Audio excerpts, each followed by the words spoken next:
दुनिया फिरे आप, यूरोप फिरे, अमेरिका गए, जापान इनका चक्कर लगा है, कहाँ आप ऑस्ट्रेलिया भी होकर आए हैं। तो इतनी आपने ट्रैवलिंग की है, कोई ऐसा फ्लाइट एक्सपीरियंस या तो पहला फ्लाइट एक्सपीरियंस या कोई ऐसा जो आपको कभी सारी जिंदगी भूलेगा नहीं?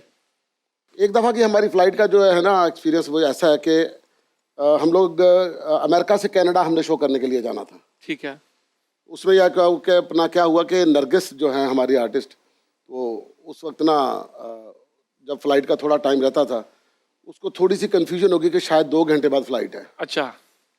टाइमिंग का फ़र्क पड़ गया। वो बर्गर खाने के लिए निकल गई दूसरी तरफ, उसके साथ एक और आर्टिस्ट थी, वो भी चली गई। अब हम लोग बैठे तो अनाउंसमेंट हो रही, हम उसको छोड़ के नहीं जा रहे, फ़्लाइट कैंसिल हो गई। हम नहीं, नरगिस की वजह से कि वैसे ही? नरगिस की वजह से। अच्छा। तो नरगिस आई तो बर्गर खाते आराम से आ रही है, तो मैं कहा बाजी फ़्लाइट निकल गई है, कहती है जो 2 घंटे रहते ने। मैं कहा 2 घंटे पहले ले आ गए फिर। अब उसके बाद हो गया मौसम ख़राब वहाँ पर। अच्छा। मौसम ख़राब हो गया, उन्होंने फ़्लाइटें कैंसिल कर दी। वहाँ जाके हमने शो करना है, मॉन्ट्रियल जाके हमने शो करना है। बिल्कुल। न्यूयॉर्क से उड़ना है, मॉन्ट्रियल पहुँचना है। ठीक है। अब बर्फबारी इतनी हो रही है कि पहाड़ियाँ बन गई हैं, तो उन्होंने कह दिया जी कि अपना फ़्लाइट कैंसिल है। तो ये नरगिस गई है, जाके उनकी रिक्वेस्ट कर रही है कि प्लीज़ हाँ ये जहाज़ उड़ाएं, कुछ भी करें, हमारा तो शो है, हमारा तो ये है वो फलान। उसने ना 2-3 लोगों ने और भी कहा, उन्होंने बोर्डिंग कार्ड के ऊपर सबके साइन करवा लिए कि जी साइन कर दें कि आपकी जिम्मेदारी है, फ़्लाइट हम ले जाते हैं। तो आप कहती साइन कर दो, हम सब ने साइन कर दिए। अब मोमेंट जब जहाज़ उड़ा ना, एकदम लगे कि जहाज़ इस तरफ चला गया सारा, एकदम लगे कि सारा ऊपर चला गया और सारे रो रहे हैं उस जहाज़ के अंदर। फ़्लाइट थी तकरीबन कोई 4 घंटे की, मेरे ख्याल में तकरीबन कोई 2.25-3 घंटे में वो उतर गई थी। हवा ही उसको इतनी तेज ले गई। और रास्ते में सारे नरगिस को देखने जे कुछ होया थे तेरे थे। अब नीचे उतरे तो कहती मैंने तो इस चीज़ पे साइन करवाए थे, कोई बात नहीं, मर गया, हम खुद जिम्मेदार। फिर शो हुआ था? फिर जाके शो किया जी। कैसा शो हुआ? शो भी ओवर पैक।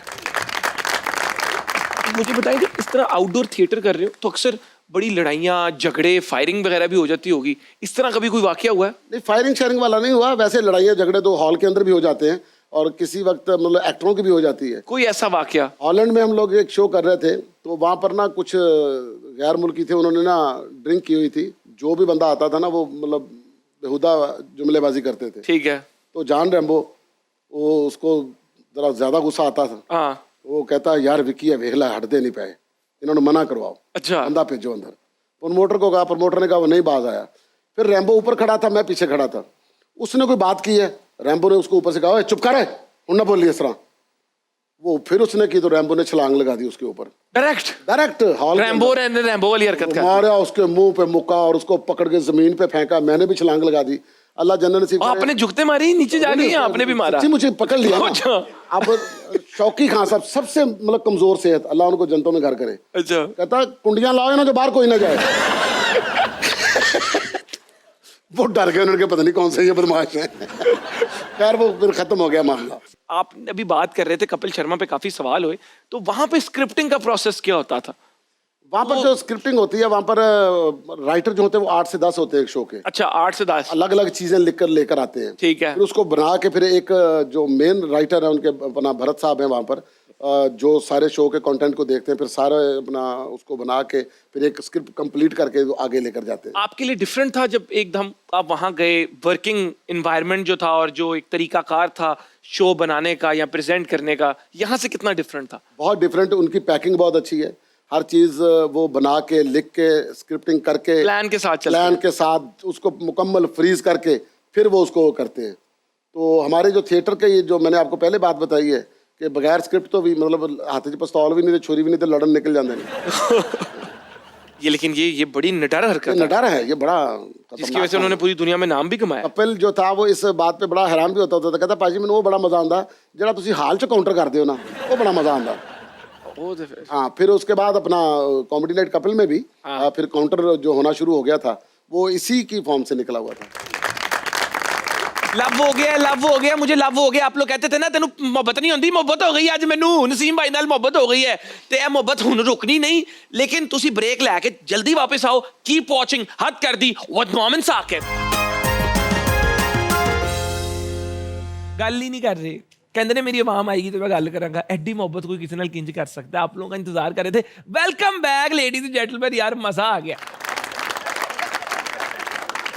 करना तो मैंने तोले बगैर बोलो था, लेकिन मैं पिक्चर सेगमेंट की तरफ जाना चाहूंगा और वो मजे मजे की कहानियां इनसे सुनना चाहूंगा जो इन तस्वीरों के पीछे है। तो तस्वीरें मैंने खुद अभी नहीं देखी, क्या तस्वीरें हमारे पास हैं, आए देखते हैं। लगाएं जी पहली तस्वीर। अरे सोनाक्षी कैसी हो? बिल्कुल मुझे उसकी आवाज नहीं आ रही। कैसा रहा ये?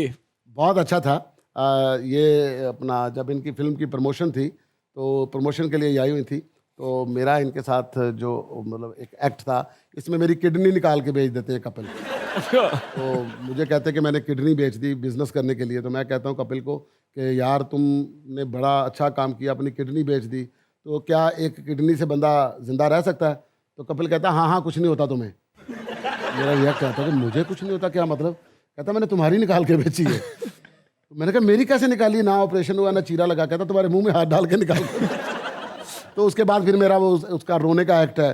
तो मुझे कहता रो नहीं तो मर नहीं जाएगा तू, जिंदगी को हंस के गुजार, खुशी से बताए सारी चीजें। मैं कहता हूँ मेरी किडनी निकाल ली, अब मैं किडनी से रहूंगा, मुझे दर्द हो रही।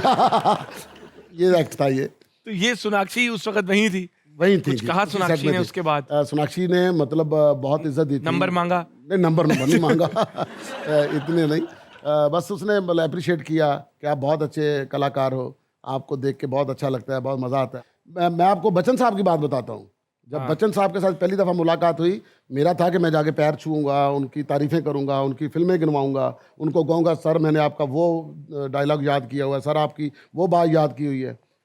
उन्होंने इतना मौका ही नहीं दिया। वो कहते हैं कि आप बहुत बढ़िया हैं, आप ये हैं, आप वो हैं, ना पैरों को हाथ लगाने दे रहे, ना कुछ करने दे रहे। तो बंदा फंबल ही हो जाता है कि यार इतना बड़ा आदमी मतलब आपको क्या रिस्पेक्ट दे रहा है। वाह क्या बात है, क्या बात है वाकई। और यही बड़ापन होता है, ऐसा ही जब है। आप किसी को और इज्जत दो। और इज्जत दो। क्या बात है। आ जाए जी अगली पिक्चर। करीना। अच्छा आप तो फुल संजय दत्त, चेने शेने निकली हैं, बाल, ये कोट है, चमकता हुआ कोट। करीना ने कहा नहीं कि बहुत प्यारे लग रहे हो? ये एक्ट आप जब देखेंगे यूट्यूब के ऊपर, नेट के ऊपर आप देखेंगे तो आपको बहुत मज़ा आएगा।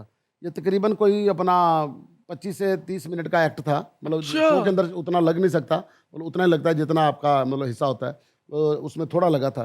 तो अगर 35 मिनट या 30 मिनट ये किया था ना, तो 35 मिनट या 30 मिनट करीना कपूर क्लैप करती रही है और 3-4 दफ़ा कट हुआ था उनके हंसने की वजह से। अगली क्या है पिक्चर आप लोगों ने ढूंढी?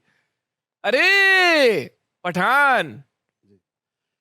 ये कैसा रहा शाहरुख के साथ मिलना? चेन्नई की प्रमोशन थी, चेन्नई एक्सप्रेस की। ठीक है। तो उसके अंदर थोड़ी देर के लिए शाहरुख भाई जो थे वो पीछे आए थे विंग में। ठीक है। ये मेरी विंग थी जहाँ पर मैं खड़ा हूँ, तो वहाँ पर आ गए थे अपना सिगरेट पीने के लिए। तो वहाँ पर हम तकरीबन 1 घंटा हम दोनों बैठे रहे थे। 1 घंटा? 1 घंटा।